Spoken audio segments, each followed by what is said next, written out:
Everybody, my name is BlakJak. Welcome back to Sly Thieves in Time. Last time we found Salim, and this time we're going to be trying to garner enough coins for Silent Sprint, but I will be purchasing Adrenaline Burst Plus, which allows you to go longer while using your Adrenaline Burst. There's also a few moves I couldn't afford because I'm too broke.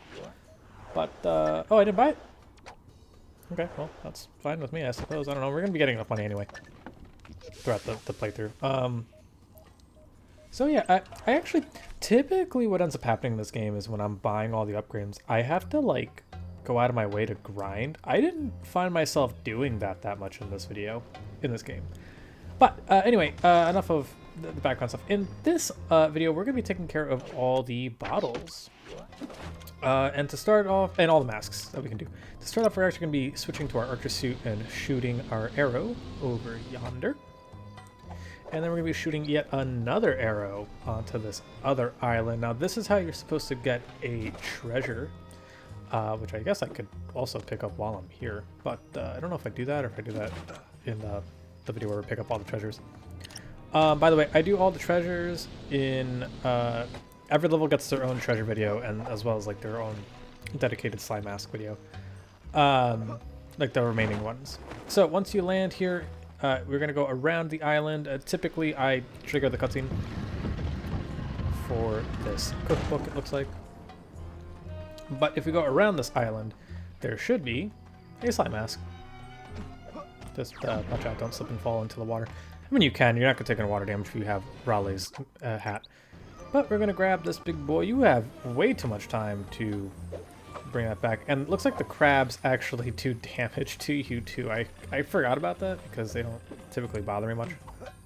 It's not like the little dragons where they actually are everywhere. The little crabs only appear sometimes next to like the sands like this.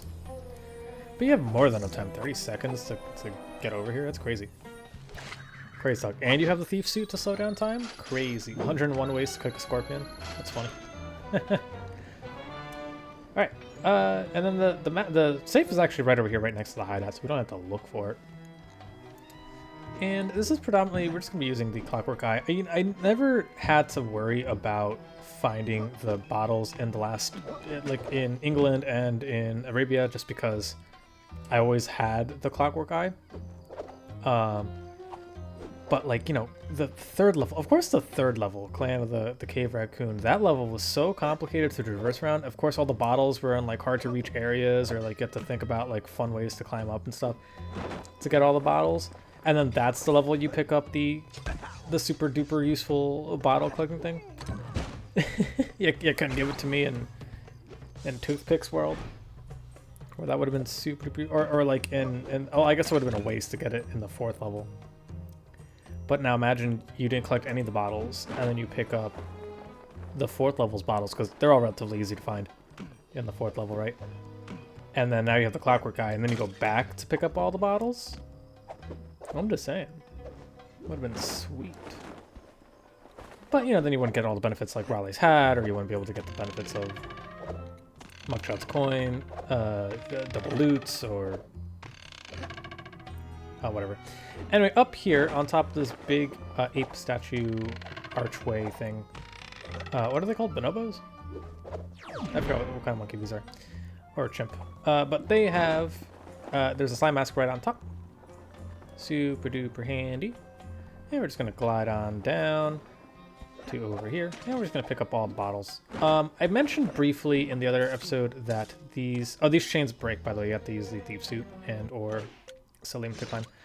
But I mentioned briefly that the elephant statues that you see walking around are other characters that didn't make it into this game. They had traits of what ends up becoming Ms.Decibel. Oh, and up on this chain next to those things we were just talking about is another Sly Mask. I don't know if that's the last one. I think there's one more. That treasure I totally just saw right now next to this little archway. That's the last treasure I pick up. I didn't realize it was right there. If I had seen it, I would have picked it up. Oh, cool. You can actually still swipe things. That's cool.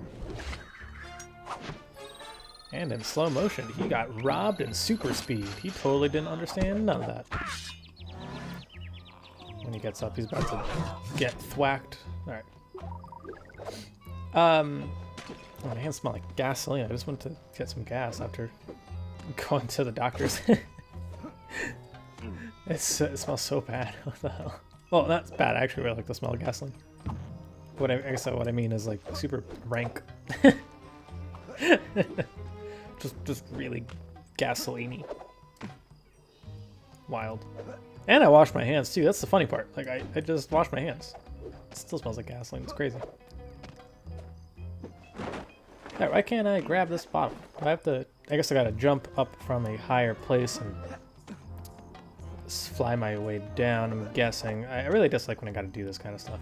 Let's see if I can line up my okay. Right. You need to. I remember this one. This is the one you gotta zip line to. So up on this chain again, where that slime mask was, as we casually watch all the chains break. We're going to turn into our regular thing, because I don't think we can zip line down. And then we hop off. Doink. And there's no way for me to come back on the zip line, right? No, that's fine. There's nothing over there to my knowledge. Oh my god, yeah, these little yak statues gross me out still. Little eye bulging, like how fluid the tongue was. Oh. You ever see like zit popping videos or like cyst popping videos? That's what it makes me feel like. Watching a lot of those lately. I don't know why, what's my obsession with them, but it's weird. Don't question my YouTube habits, alright? That guy got bombarded. Sir, rude. I love the like the giant flashlight guards animations too, and like the background when he's juggling the little grenades, puts them in his hat, or he like cracks his neck. One, two. Ah, love it.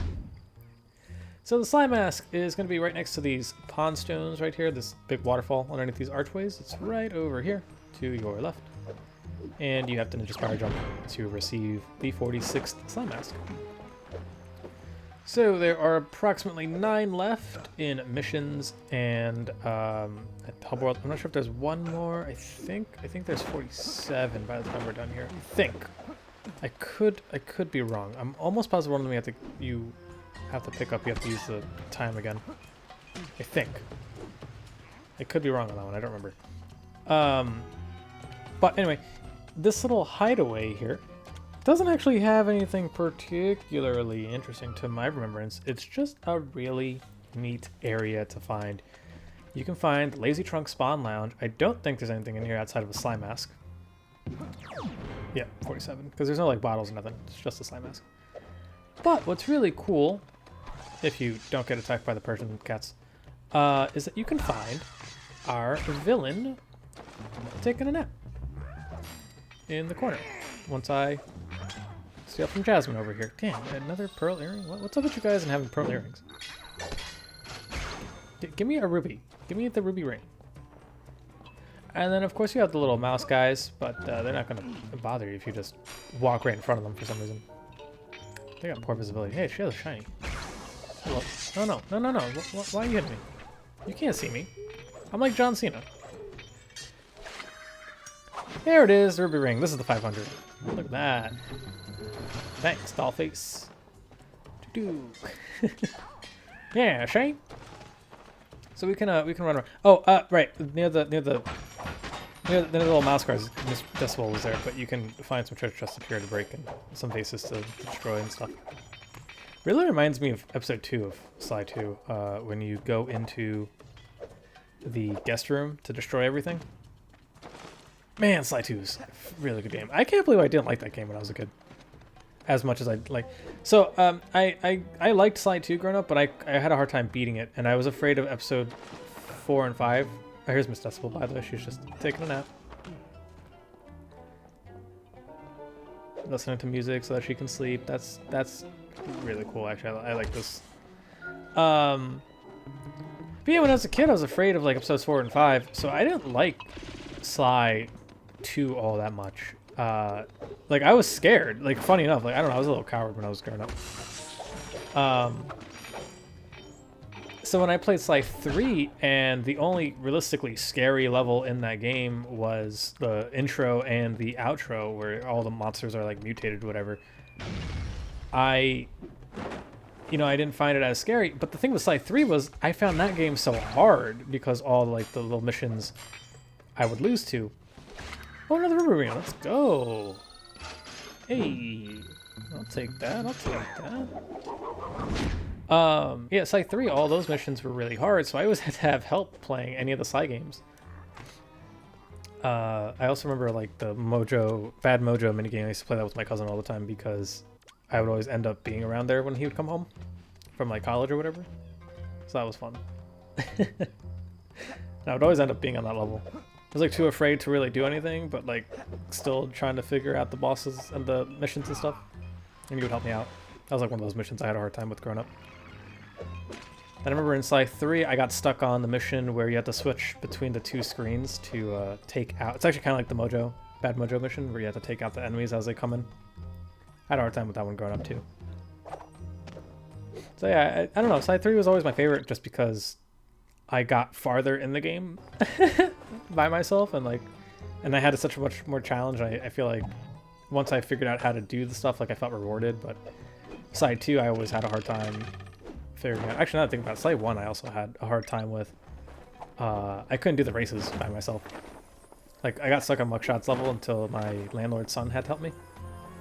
Remember that? And then don't even get me started on the Panda Kings race, man. That one with the ice cream cone, all those cars. Listen to the mariachi band. That's episode 2. But the panda cars, I don't even know how to explain them. They're all identical. They're all the same cars. But that level took me forever to beat by myself. I had to get help, and I remember my landlord's son had helped me. And then he had to do all of episode 5. I couldn't do that shit by myself then. Episode 5, when you had to kill the slug monsters is the first mission, and then the follow-up mission right after that is the turret section where you had to destroy all the rocks and stuff. I could not do that shit as a kid. That was so hard growing up. Oh man, but yeah, I don't know why I always remember, but my recent playthrough when I did it for this channel and had to do the review for it, like I had to, like I'm being forced by gunpoint, but what I mean is when I did the review for it, I grew like an extra appreciation for that game. I actually really love Sly 2 now, and I'm happy that I managed to do a review for that game, because for like the longest time, even if you check out like my old channel, like I would talk about Sly 2 like it's like the worst game ever. Not really. I guess I wouldn't say like it's the worst game ever, but oh, so I didn't know about this. I was like, where are the arrows? So that's really funny. You pull up a red arrow, but you shoot a blue one. So these blue ones, they're just for killing enemies. The red ones are the ones that are ropes. So I looked at that and I was like, where's the target? But they're for killing enemies. But yeah, but like if you look at my old channel, and you like watch my original Sly 2 playthrough, which by the way, if you really want to laugh, check out my Sly 2 playthrough, my first playthrough on my JVC. Oh, there is another mask. Oh, I knew it. I remember that you needed to climb up a tower with the slowdown ability, and I remember getting hit by the snakes. So it's 48. You get 48 by the end of this. And then... Didn't I get it by the snakes? I could have sworn I got it by the snakes. Or maybe that was an early thing. And then there's a treasure up here. But you got to use this to get down to get to the Sly mask, which is on top of one of these spires right here. Yeah, there we go. 48. I think that's the last one on the level. But if you listen to the first Sly 2 playthrough on my JBC channel, it's really funny because I was 12 and I hadn't hit pre-puberty yet. Also, I was filming on like a flip cam, I think it was, at the time. Remember those? Anyone old enough to remember flip cams? Fucking flip cams, dude. Anyway, so like, I still remember my first video that I made was top 10 games that I'm going to be playing for this channel, or first 10 games to be playing on this channel, and I had it like set to like System of a Down. I think BYOB was the song. And it was just like a shitty clip show. I think I did that on like MS Paint or something. Or like Microsoft PowerPoint or whatever the fuck. And then I remember the first words to that playthrough was, "Sorry, and I had like a squeaker voice. So yeah, if you want to check that out, that's mad funny. And then I ended up redoing Slide 2 again, and I think I fucked up the color correction, because by that point when I had redone Slide 2, which by the way I did Slide 2 again because I started off as a squeaker, and then by like episode 6 or 7 I had skipped a few levels, like a few missions, and then I hit puberty because I had lost the game for like a year. I was a fucking child. And then I came back and I was like 13 and I had hit puberty. So now my voice is like noticeably much lower, and I'm like at a different point in the game. Like I had skipped the entire fucking first level. It's really jarring to watch. So I was like, I should redo this playthrough a few years later. And then I messed up the color correction because I had done something else on that channel that I had to mess around with the color correction to get right. And then the game like looked darker. And every game after that, my PS2 just looked much darker. And I don't know what the fuck I did to ruin that thing. So that's fun. I had to figure out how to fix that, and I still don't know what the issue was. I just ended up saving it for some reason. But yeah, and then like eventually a few years down the line, I was like, I should do reviews. That should be fun. So I was like, I should probably do that. So I did a review on Ed and Eddie, the game for Ed and Eddie on my old channel. It's my first review if you don't know about it, and it's garbage. It's a bad review. I now look at that and I'm like, ooh, yeah, this is definitely my first one. The artwork is bad. Like the Jack character that I draw, the mascot, does not look good. Not that my proportions are better now, but like, I guess it's better now, but it's still not like fantastic. I could have totally saved it. 8 seconds to get to the hideout. I don't know. Sometimes I feel like this game doesn't jump when you tell it to jump. That's what happened right there. I think I was trying to jump and the game wouldn't do it. And I was like, bro, just hop over. And then like, I don't know. It's weird. This is what I mean by like the controls sometimes aren't the best in this game. And it's usually like this level that gives me the biggest trouble, where it's like, oh, why is my jump not sticking correctly, or like it feels off, or like the Ninja Spire spin feels like magnetic. It's like this level specifically that I always feel it in. We're just gonna grab this one right here, 18. But yeah, it's a little history, I guess, on my life LP channels or whatever, throughout history, or whatever the fuck.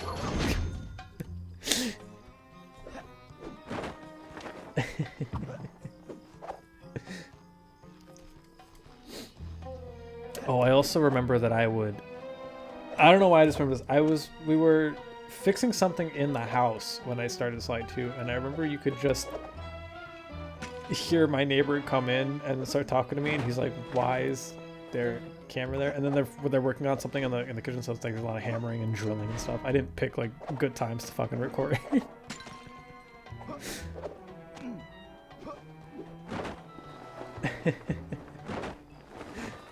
Oh man, to be young again and not have any responsibilities. It must be nice. Must be nice. But now I have to get a job and work. And I can't spend all day goofing off. I actually can't spend a whole day goofing off anymore. I actually feel very antsy. Like if I have things to do, like if I know I have things to do, I can't just hang out with my friends anymore without feeling like anxiety, like the day is wasted. Like I could have done X, Y, Z, you know what I mean? Like I can't do that anymore. And it sucks. Because I miss the days where I'm like, hell yeah, I can spend all day playing Helldivers with you, but I gotta do this for my job now because I work.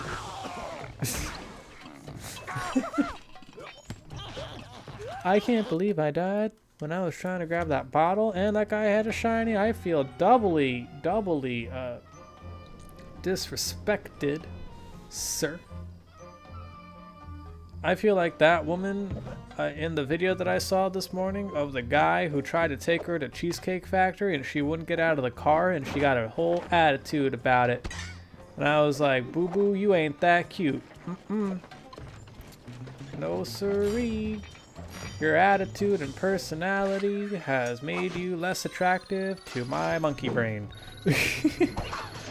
My lizard brain functions on personality, and you can't enjoy a good Cheesecake Factory? Bro, it's not even like because it's a chain, it's a bad restaurant for a date. Bro, they're awesome, man. They have so much food. I like food, like choice. Like if you want a quesadilla and I want a burger, I'm going to the Cheesecake Factory because my bum ass can get a nice Oreo cheesecake at the end of the day and kill myself in like 2 fucking days because I'll eat that whole shit by myself. It's spread over 2 days. I can't eat a whole cheesecake slice in one sitting anymore because I feel like vomiting. Not because it's like gross, but because it's just so much food. Like after eating, they changed their portions too that I don't like. I don't know if anyone's been to Cheesecake Factory lately, and I'm complaining about Cheesecake Factory for a little bit. Sorry, I know I'm supposed to be talking about the game, but honestly, I'm just following my mini map at this point. I'm not really even thinking. Whatchamacallit? They changed their portions. I got like one of those steaks with like the little shrimp on it. And they used to give you like a nice sized steak, like a good 6-ounce steak, and then they put the shrimps on, and now it's like 3 shrimp, and like the steak is cut up for you, like the little medallions now. It's like 2 medallion steaks. It's not even flaming on, bro. It's literally just steak that's been cut up into smaller portions. And the portion sizes have decreased, and the mashed taters aren't as big. It's like half a scoop now, and it's still $40 fucking. That's rude. Remember when gas was like $10? You can fill up a whole tank on $10. Remember that? Guys, I think we gotta destroy the government. I'm playing. I'm a big One Piece fan. We gotta destroy the government. That's what that show has been teaching me. Burn it all down, start anew. Where's my Pirate King at? I've been playing Pirate Warriors 3, and I'm conflicted because on one hand, I'm enjoying my playthrough of Pirate Warriors 3, and on the other hand, I'm conflicted because I'm like, Pirate Warriors 1 did the story so much better. Pirate Warriors 1 is so fucking good. And I like the control scheme in Pirate Warriors 1 just a little bit more. And it's not that I don't like the Kazunas, but I think like it kind of prioritizes the Kazunas a little too much by having the little exclamation points, which I don't even know what that's called in the game. Damn, this one bottle was annoying to get. Oh god, totally forgot about this. Yeah, I've been playing Pirate Warriors 3, and I'm enjoying it. Don't get me wrong, like, I'm still enjoying it. I love Dynasty Warrior games. Like Musou games are phenomenal. I think they're so much fun to play. If you haven't played a Musou game, try out the Pirate Warriors games. They're pretty good. I had the Berserk one. And I started playing it, and then I remembered, like, oh, this actually follows the story of Berserk. I should probably read the books. And then I found out they had, like, deluxe edition books of them. And I was like, damn, am I really going to spend $600 on 14 massive fucking books? And in my mind, I said, hell the fuck yeah, I am, because this artwork is gorgeous, baby. Gorgeous. But then I heard that the author passed away. That's really sad. And I think his friend is going to finish the series, or from what I understand. His friend and or editor, I'm not sure what the whole thing is. He's going to finish the series, so I'm going to wait until Berserk is completely done before I even embark on collecting the other 15 deluxe edition Berserk manga books that I only have the first one. And it's a beautiful fucking book. It's still wrapped in plastic so that I don't get it all ugly by keeping it in my closet. I also need a bigger shelf for 16 Berserk deluxe books. Gonna need a bigger shelf. That's how I feel about my video game collection too. I have like 700 fucking video games. I need a bigger shelf. I need more room. I need to move out. I think that's the next step in life right now, is to move the fuck on out. Because it sucks. Cause this whole playthrough, it's like, oh cool, I can record like 4 or 5 videos and like I'll be near the end of an episode. Like I'll be at like an Operation Mousetrap or whatever. And then like in the beginning, I'll get like 3 minutes into the video, and then my dad would get home, and then he puts on soccer, and it's like super loud, and you can't record when he's home. And then he'll try and talk to you, and it's like, dude, I love you, but like, it's like in the middle of something. I can't really get all too mad at him, but you know, it's just like, I'd like to do this. I can't because he's here. And it's like at this point, I need to move out to just have fun on YouTube. then he'll do something, and then he'll get mad at me for, yeah. For instance, like the other day, he went to the tax guy, like the accountant, to do taxes, and before he left, he goes, John, is this everything you need for your taxes? Now, I will be blunt here. I've never done my taxes. My dad usually is very nice about it. He just does it for me. So I'm very happy that he just collects my stuff. And I always said, sure, why not? Whatever I got in the mail, I gave to you. I don't know like what you do with it. And he says, okay, cool. And then he left. Then he calls me like an hour later. He's like, yelling at me. He's like, motherfucker, you didn't give me the W-2. I'm like, you didn't ask for the W-2. I don't know what that is. Like, you do all my taxes for me, bro. Like whatever I gave you is what I had. And then I like found it. And I was like, all right, let me just take a picture of it. It's gonna be shitty, but I can scan it. I got a new printer for a scan. Let's go. So then I scanned it in, and then he was still mad at me. And I was like, why are you still mad at me? Or like dinner that night, we got pizza, and like I ate or whatever, we all ate, and I was getting up to put away my plate, and he goes, John, do me a favor, and then doesn't say anything else. He just says, do me a favor. But what he did was he like pushed his plate forward with his fingers, and I was like, oh, okay. In my mind, I thought, oh, he just wants me to take his plate away. That's not a big deal. I'll just do that. Boop, boop, put it away. And then I started to go back to my room to edit all the videos. And he goes, you didn't make me a coffee. I'm like, what are you talking about? You didn't ask me to do a coffee. He's like, I said, do me a favor, make me a coffee. Like, you said, do me a favor, and then pushed your plate forward. And he got mad at me. He's like, I totally said, make me a coffee. I'm like, bro, you're losing it. You didn't say shit. He got like so mad at me. Like, you didn't do it. And then he looked at, we had a guest over, I think it's his girlfriend. He won't admit that he's dating someone, by the way. It's really... Anyway. He won't admit it, but we're going to all intents and purposes say it's his girlfriend. And he goes, girlfriend. He said her name. He goes, girlfriend, what did I say? And she goes, I'm not gonna lie to you, man. I didn't hear you say anything. I heard, do me a favor, and then nothing else. I didn't see you push your plate forward. I just didn't hear anything. I was like, cool. All right. I'm not going crazy. I'm not the one going crazy. Sick. All right. I am glad that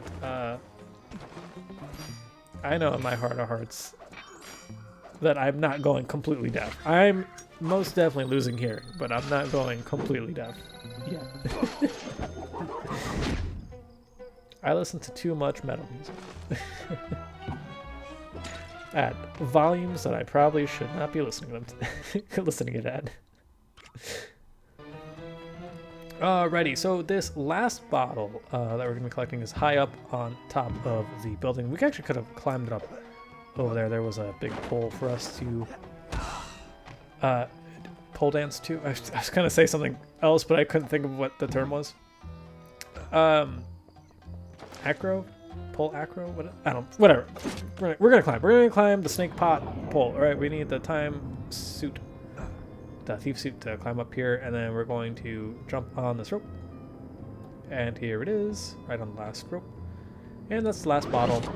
And then we're going to head back to the safe, and we're going to be picking up the Moonstone, or Guru's Moonstone, which is crazy to think that it's back here at this time period. I don't understand how Mugshot's coin got here, or Coopergiwa's magnet. I don't understand. Well, I don't know what time frame Coopergiwa was, so I'm not sure if I can really be like, the lore, you know, but Mugshot's coin being in the past? Weird. Why is that there? And why is Raleigh's hat in the past? What the fuck's Raleigh's hat doing over here? I know that just references to other games. I'm just saying, like logistically wise, make it make sense.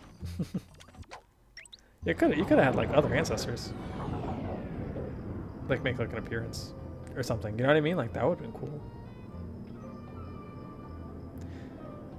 Coopergiwa actually did. Coopergiwa in Sly 1 actually does give you an ability. I forget which one it is. It's not like a magnet ability to my knowledge. I don't. Oh no, is it? It might be actually. It might be a magnet ability. Yeah, I think you do get a magnet ability from Coopergiwa. Now that I think about it, it's not like a magnet. It's just the coins just get attracted to you. Now that I think about it, you get it in the first level, if I remember correctly. So that's a nice little nod, actually. Now that I think about it, it's cool. Anyway, yeah, so we got the Guru's Moonstone here, and what the... Does that guy hit you out of here? No? Sick.